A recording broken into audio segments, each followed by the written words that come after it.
So my name is Cynthia Mideva Asiano. I'm a teacher by profession, and my course is actually looking on the education part because that's what I'm interested in. So for being a teacher, you would really want to see things going right in the education matters. So I graduated from Kenyatta University in 2020. So I'm an accredited TSC teacher. Yes. But apart from that, I have 1, 2, 3 that I run around because currently I'm not officially employed by TSC, so I have to be doing 1, 2, 3 also to support myself economically.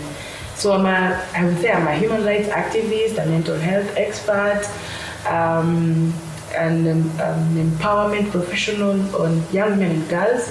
I also advocate for inclusion of youth, meaningful inclusion of young people in decision making. So basically I'm working on that right now. I also work with school-going children, mentoring services, tuition, leadership training, public speaking, advocacy. So I'm a whole package. You're all rounded.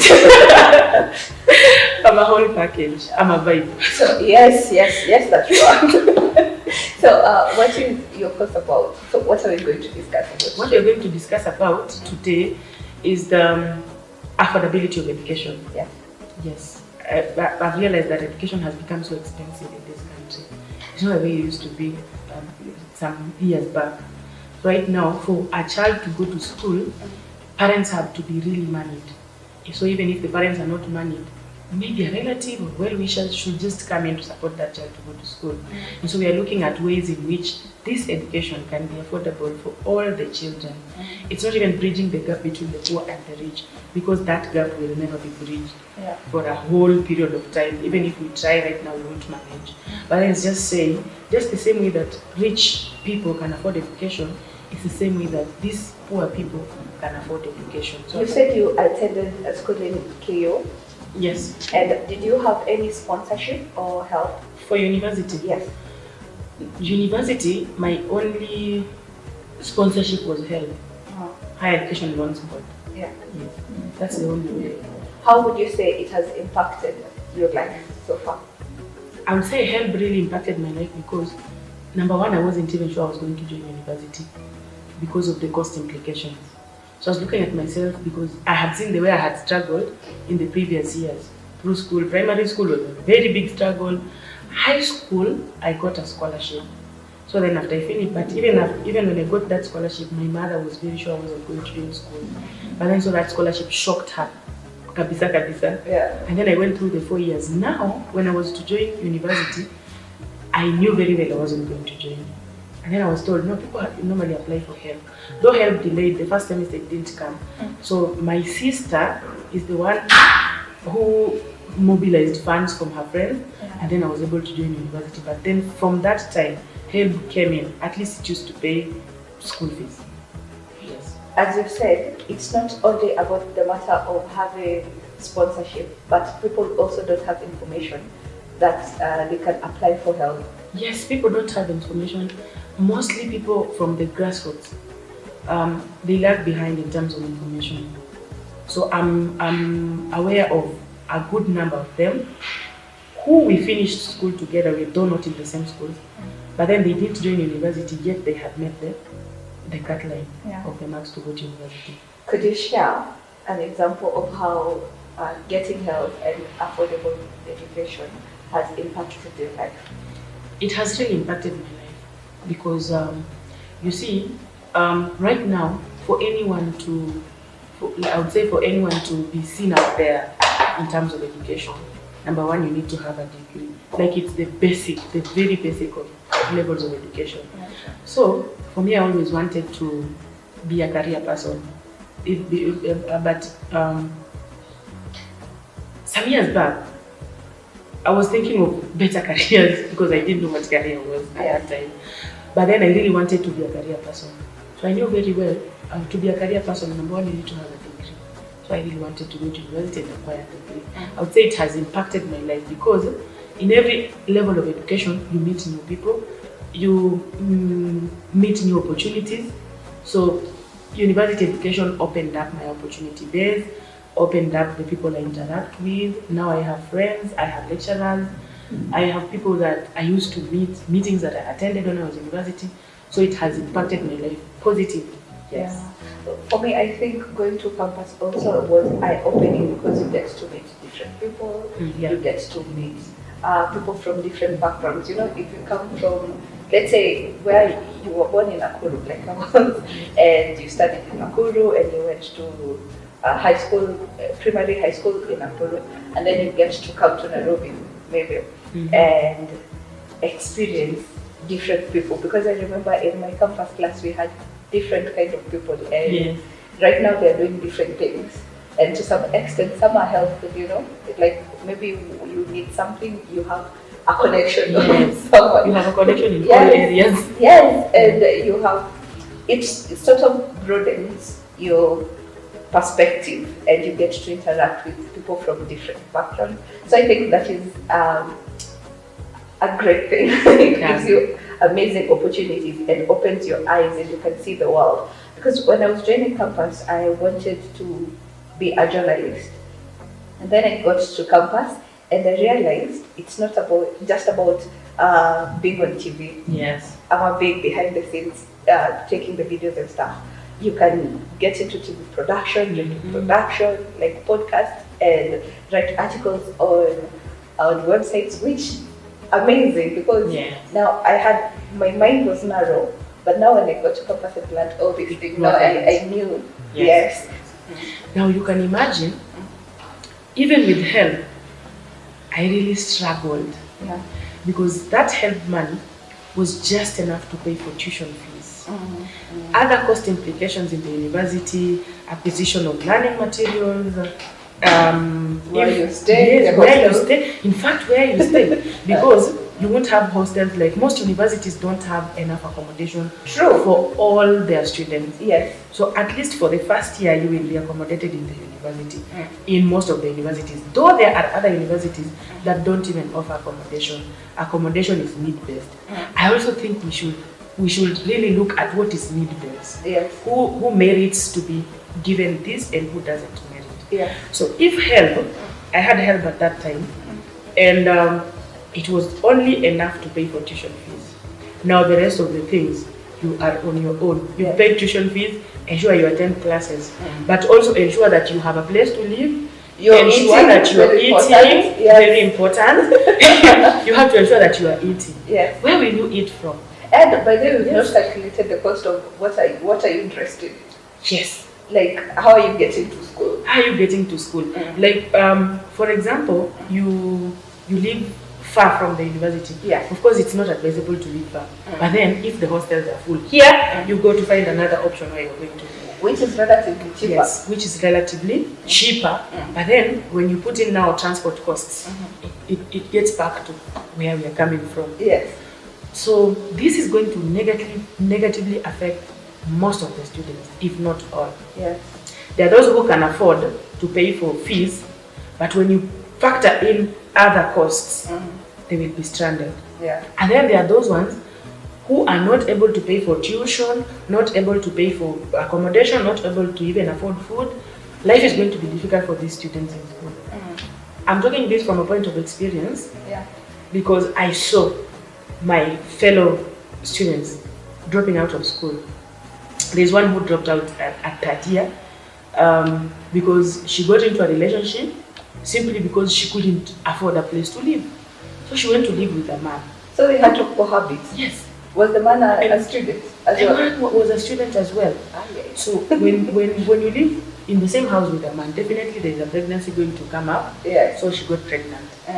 And I normally ask her what really happened. And she says, if she had a place to live, she wouldn't have gone to live with this man. And that's why she got pregnant and dropped out at that year. She's never gone back to school. That is really sad. And that is just a drop. You can't even compare with the others. So there's really a big challenge. This one is negatively going to affect us.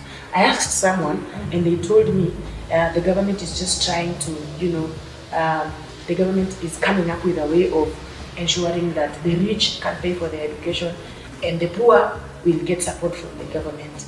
Now, this line that we are drawing is a line that has been there before. Yes. We have rich people who used to apply for help. We have middle class people who used to apply for help, Mm. and then we have the needy people who used to apply for help. Yes. You're not even assured that by applying you will get. True.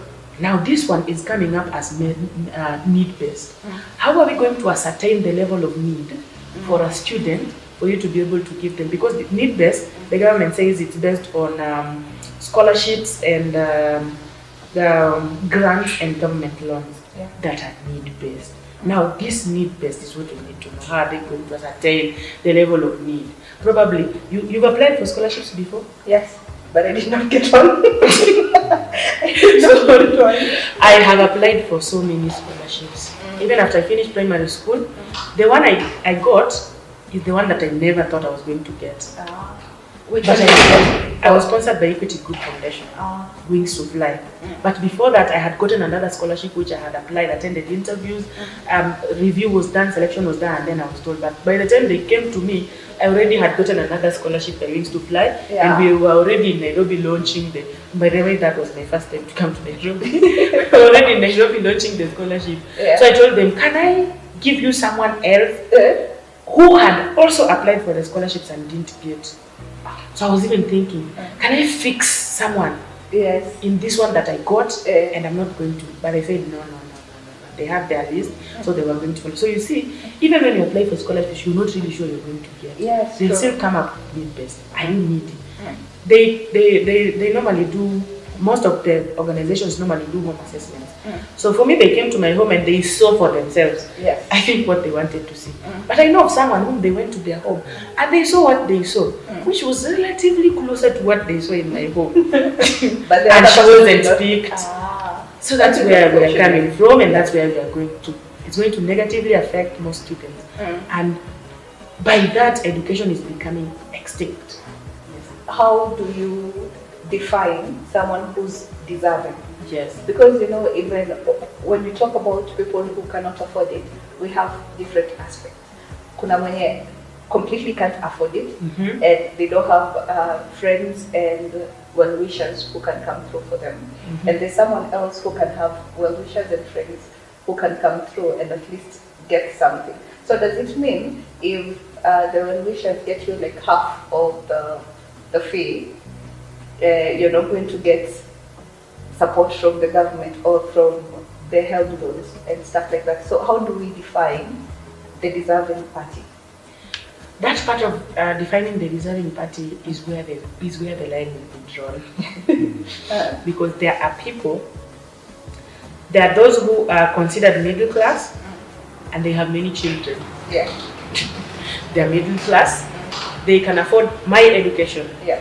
and they have 6 other children in primary, distributed towards all levels of education. Yes. Primary school, secondary school, and then right now we don't have secondary. Secondary is becoming extinct. So we will have junior secondary, senior secondary, and that. So they are distributed across all levels of education. That family is considered as middle class because even if they come to ascertain the level of need, they'll find a permanent house, Yes. they'll find a good toilet, they'll find a good kitchen, they'll find people eating well. Yeah. But then we have like 10 children in that house who need to go to school. This middle class person maybe can only afford to pay for these 3. And Yeah. that's why they are applying for grants and loans and scholarships for these other ones because they are middle class, yes, Yeah. but the level of income cannot support all the children in school. So when we talk about need-based, we have also others who know very well they are able to pay for school fees, but they still apply for the grants. Yes, true. They still apply for the scholarships. And somehow, somewhere, They're the ones who get they're the it. ones who get the scholarships. And the rest of the people who are totally deserving don't get the scholarships. So what is the criteria that Yes, is being that is used a big question. to ascertain the level of need so that you don't live on? And then you can say, we want 500 needy cases, and then you find 10,000 needy cases. From those 10,000 totally needy cases, you pick out 500. You've left out 9,500 needy cases. Yeah. Growing up, we had the desire for education, but we just didn't have the means. Because I remember my mother, by this, I used to my mother. Yeah. My mother really worked hard. And her hard work, most of the time, could only provide food. Yeah. And she just goes out there and works in people's farms and washes people's clothes. When she comes back, she hasn't even been paid the money. She's been given food Yeah. in return for her services. Oh, Because for the no. people she used to work for, most of them used to think anakuja kufanya kazi kwa sababu anataka chakula ya watoto. So when she goes to work, she doesn't even come with the money, she comes with the food. So are we going to take that food to school? No. Mimi, I stayed at home. I really stayed at home. When I got home to go to school, that is the time that the late former president, Mwai Kibaki, had introduced a free primary education policy. That is the first time I saw a school dog. I was at home. I was at home most of the time. Nilikuwa tunachora kwa mchanga. I used to admire children who are going to school, like me, I'm just drawing in the mud. And then when they come back, they tell me what they learned in school. Wananionyesha kuandika numbers, we write in the mud. That way. And then that year, 2003, I remember very well. Just when he got into office, he had promised that he was going to offer free primary education. Then it was announced all over that now there's free primary education. Hey, me, I was happy. That was a good thing. That was a very good thing. The next day nilikuwa shule bila uniform, bila kitabu, bila nothing. Mimi nikaingia class 1. I never went to kindergarten, at CP, PP1, PP2, nursery. I didn't go to those things. I went to class 1 direct kwa sababu nimetoka nyumbani miaka pia inaenda. Though I was not that old, lakini wanasema nikianza na hizi zingine za kidogo kidogo, I'll miss out on the years for joining class 1. Run to class 1 direct. Alafu sasa hapo, policies are good on paper. So good on paper. But during former President Mwai Kibaki's time, at least in the formative years, they tried to maintain that policy. They really tried. They did a superb job. We used to be given books, pencils, pens, rubbers, and everything in school. So school was smooth hapo. Sasa vitu tu zenye zilikuwa zinatushinda ni after school you're going back home to this situation. You see that? So affordable education should be something that the government of the day, regardless of who is the president, of who is the prime minister, of who is the minister of education, it is something that should always be on paper and working on ground. Affordable education. Education is an equalizer. I always say that. Education is an equalizer. Education can make a child of a peasant to sit with a king. Look at ourselves here, sitting on very nice chairs, attending interviews here and there. If someone asks you, 15 years back, would you ever have thought that you would come this far? But through education, you get to meet new people, you get to interact with them. Masomo tu inakufanya unafunguka akili. Unajua, nikitaka kitu, this is where I will get it. So affordable education is not something that we should gamble on. It should just be clear, set on paper and working on the ground. So that the best investment that a government can make for its people is to ensure that they go to school. Waende tu shule. The rest of the thing will align themselves later in life. Affordable education should be number one agenda. Most of these politicians, when they campaign, they know that is where our hearts are. They know that that's where our hearts are. They know that's what we are looking up to. They always use this issue of, when I come into office, I'm going to make sure that education is cheap, education is affordable. And then when they get there, I don't know what normally happens. Really, pesa was inapotea. They forget their agendas. We need to draft new agendas for them and just take to them and tell them, Bana, this is what you promised. Can you make sure that it's working on the ground right now? Affordable education, no gamble about it. Let education continue being the equalizer that it has always been. You've had people, even the current president right now normally tells us, alikuwa anauza kuku. Kama si masomo, wala hangekuwa president leo. Yes, hangekuwa president. Most of the people in this country right now, kama haingekuwa masomo, hawangekuwa presidents, hawangekuwa ministers, hawangekuwa whoever they are right now. Apart from wale when their children, who by the time they are born, they already know their future. Because they are born with silver spoon. They are born on everything is available. Everything is planned out for them. Whether they go to school or not, they know mbeleni mimi nitakuwa hapa. But now the rest of us, we've got to struggle our way to the top. We've got to hustle our way to the top. Mkitupea tu masomo jamaneni. If you give us education, we will sort ourselves later on. Education, even if I don't get a job in this country, I know somewhere doors are going to open because I am schooled, I have papers. And that's why I'm never ashamed of my papers. I know I went to school, I invested a lot in school. I have my papers planned out very well. One day things are going to work out because I have papers. And I will continue getting more and more papers as those keep opening. What motivated you to start this petition? My personal story. Yeah. Yes. I've never been shy of talking about my personal story because your scars should introduce you to other levels of advancement. What you went through, niseme kwa Kiswahili, natafuta methali fulani hapo. Aliyeumwa na nyoka akiona ung'ong'o, mimi sijui ung'ong'o ni nini. Akiona ung'ong'o anatoroka mbio. My personal story is the one that has motivated me to start this petition. Because before this petition, I ran a foundation called Let's Talk Foundation. Yeah. Let's Talk is an avenue for talking. You know the way we are talking like this? Yes. Me, I'm always talking. I'm always talking to people. Wanakuja tunakaa chini tunaongea. Hata kama niko barabara, we talk about it. People go through a lot in this life. Some people just need someone to tell them it's going to be well. Yeah. And that's how they kickstart themselves to the next level of their lives. Yeah, sure. So, my personal story also motivated me to start that foundation because I needed to hear people's stories. Yeah. I needed to see what people are going through and how they are managing themselves around their lives. Because a lot of things happen. Some you have no control over, some you have control over, some you totally don't even know what they are. So you have no control over. And so I was born and raised in a very humble background. My father was polygamous. My father is still alive. Yeah. I don't have much to say about him, but from my mother's womb, we were meant to be 5. I'm told because I didn't meet the one who passed on.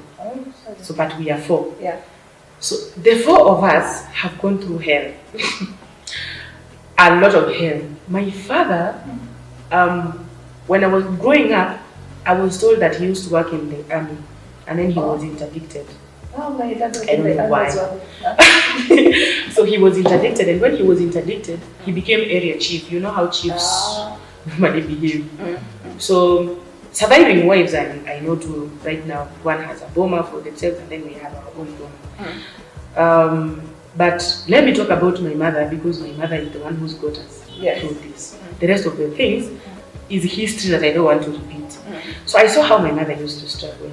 She used to wake up early in the morning to pray, just to pray. Mungu sijui utafungulia watoto wangu njia aje. Lakini vile tu utafanya, wewe fanya tu, na wakuwe wakubwa, na wakishakuwa wakubwa, wewe wakuwe watu. She still prays that prayer today, and now my prayer item has become, God, can you answer my mother's prayers? Yes. So that I can go back and make her life better. Though it's not the way it used to be those days, lakini we really need to team up like the 4 of us and make her life better. Yeah. Kwa sababu she used to struggle. I mentioned earlier on, she used to work as a casual laborer. She used to work in people's farms and wash clothes for people. My mother was humiliated.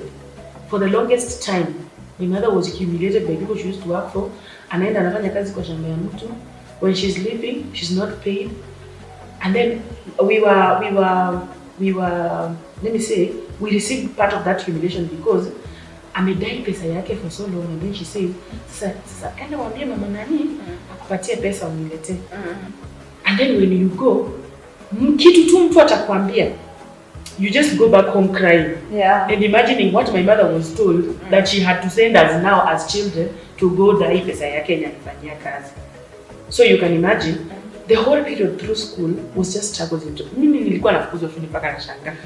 Must you send me? I will not come back with money.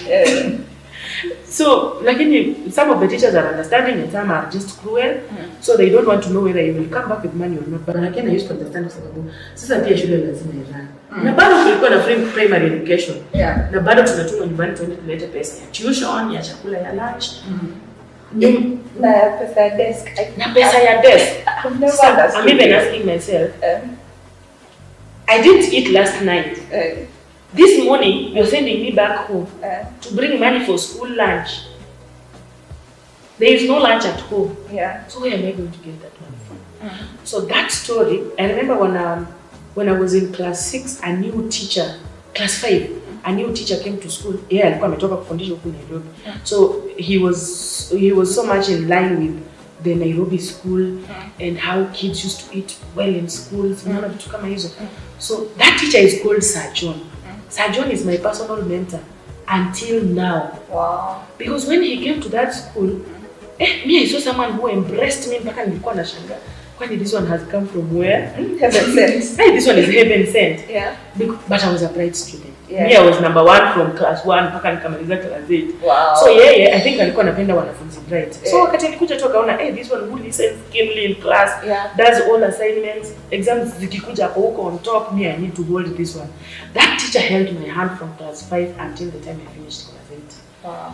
Can you imagine mwalimu anaitiwa lunch yake staff room? He doesn't eat the lunch, he calls me to eat that lunch. Wow. He was truly heaven sent. He was truly heaven sent. And by the time I was finishing class 8, mama yangu alikuwa anajua no school ahead. No school ahead because we're the head. Firstborn. I'm not the firstborn. There are 2 ahead of me, and then there's 1 behind me. You're the middle child. I'm the middle child. My firstborn sister alikuwa ameenda high school na hata hakumaliza mwaka moja, ndiye akarudi hiyo mwaka ingine through the help of her teacher who had wondered where she had gone to for 1 full year. Akamtafuta akamwambia arudi shule. So my sister went back to school, finished Form 4. She performed very well, but my beautiful sister never went to university at that time. My brother, the one who follows, pia the same story. Kumaliza class 8 hapo anajua hata kama anaweza join shule. Then mzungu alikuja akajenga shule somewhere close to heaven. Sasa walikuwa wanakusanya watu wapeleke shule. Alikusanywa kwa hiyo kikundi. That's how he went to school. Akamaliza Form 4, no school ahead. Mimi I was totally complete at class 8. So wakati nilimaliza class 8, my mom actually told me, "Mungu chini nimepanga kwa maisha yako. Itakuwa hivi." Lakini mimi sioni ukienda shule. So at that time I had applied for scholarships, lakini sasa niyo need based ninajaribu kusema. Walikuwa wanachukua tu wengine, alafu wewe your need can't be ascertained. Yes. Unaona. But then that's how I got Wings to Fly. Wings to Fly was very instrumental in my education. So for Wings to Fly, they came in when I was hopeless, they came in when I didn't even know how it's going to work out. Lakini when they came to my home and they saw the situation of my home, and they said, "We are offering you a scholarship for 4 years." Mimi bado nilikuwa nimeshtuka. But I saw my mother crying. Lakini mimi haijaniingia vizuri. I'm even thinking, how is this going to work out? Unaona? But then she was crying and telling them, "Asante sana kwa kunichukulia huyo mtoto." The next day we were supposed to come to Nairobi to launch that scholarship. Bado niko in shock. I'm wondering, how can someone just come from nowhere? And pick me up. No. I've never seen such a thing. Life had been cruel from the time I was born up to this point, so I never thought anybody could actually come and stand up for another person. Life had been so cruel. So cruel, mnakosa chakula, nobody is willing to help. I experienced domestic violence in my home, by the way. My mother is a warrior. My mother has gone through trash. At some point, I felt like telling that man, "Can you just leave this home?